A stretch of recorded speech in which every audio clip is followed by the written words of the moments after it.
burns.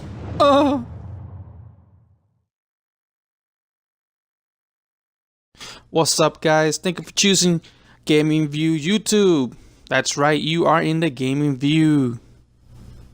That was. You know what? Let's keep going. Anyways, this is the review for Dragonball Xenoverse, and we would like to talk to you about what we think about this game. Now, I played part 1. The customization in part 1 wasn't that big of a deal. It didn't have that many options for me, so I think they did pretty good in this game. They added more options for your characters, and you know, I think they did a good job in listening what people wanted. They wanted more options, and they gave it to you. So be happy. Okay. Anyways, you can choose from the VUE race, the Saiyans, the humans, Namekian, and Frieza's race. Each one, except for the Namekians and the Frieza race, have a female and male option. Depending also if you pick a male or female, the attributes affect how they fight and how they take damage and give damage.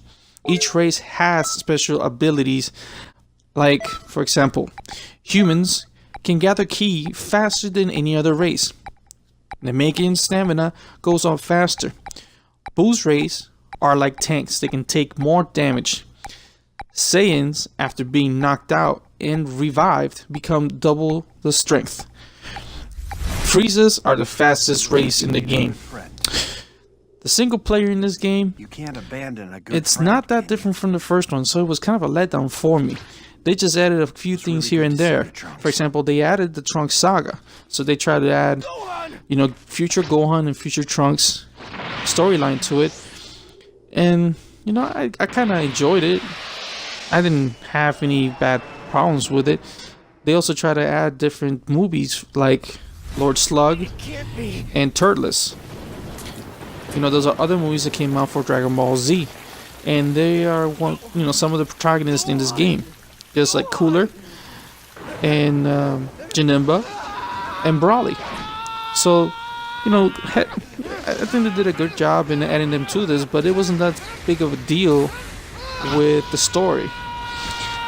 Now, toward the end of the game, they added from Dragon Ball Super, which I think was pretty cool.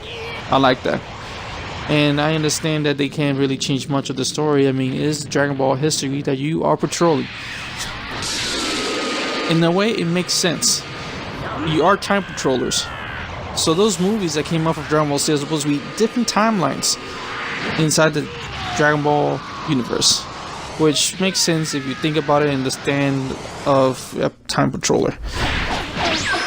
The combat in this game is smoother, it is faster, it is just what the first one was supposed to be, but it was held back by the Xbox 360 and PS3. So of course the game didn't have that much of a luster back, you know, it didn't work that well when it first came out. But in this one, they did pretty good. I really enjoyed myself playing the game and playing with my friends. And the attacks are way better. They're more accurate and they respond better. Now, what I think the problem in this game is that when you have 3 computers against 1 person, either way, opposite or not, it's kind of a letdown. You have 3 people fighting 1 person, that person's gonna lose one way or the other. There's no giving to that. Online, to me, is the most annoying part of playing against people in this game. The online is just spammers. Nobody really wants to fight. Everybody just wants to run and shoot, run and shoot, run and shoot. Which to me, I just don't even want to try the online anymore. It's pretty much a letdown to me that a game can be plagued with that kind of problem. But I enjoy the single player, and I like the certain parts of co-op in this game, even though I don't think it's that much of a co-op. In this video you're watching is me and Omega Narcon are at Kami's house. Sorry. This is a hub for where you want to make a group and do your parallel quest, compared to the first one where you had to keep inviting that person you want to play with to a room that you create to make the parallel quest. And when you wanted to switch, you had to quit, make another room with a different parallel quest and invite, which was very annoying. One of the first things that I noticed when I play this game online is there is no loading gates. That's right, there's no loading gates. This is one open world online. Well, open world is too much of a stretch. It's an open field online hub. There's no loading in it, and you get this cloud to run around. You get different vehicles you can run around with until you get the license to fly, which I really don't feel like explaining because I think it's stupid. Anyways, guys, as you can see, people online have imagination to create their own characters, and they do a great job. You can't really tell if they're the same characters or not because of what they put into them. So your imagination is your limit in this game. I personally give this game a 7 out of 10. There's a lot of things wrong with this game, but there's a lot of good things with it. I personally liked it. My friends didn't like it as much as I thought, but they liked it. A lot of a letdown was in the raids where you're supposed to play with 6 people and fight a boss. They're supposed to be especially hard, but it's not. It really is not.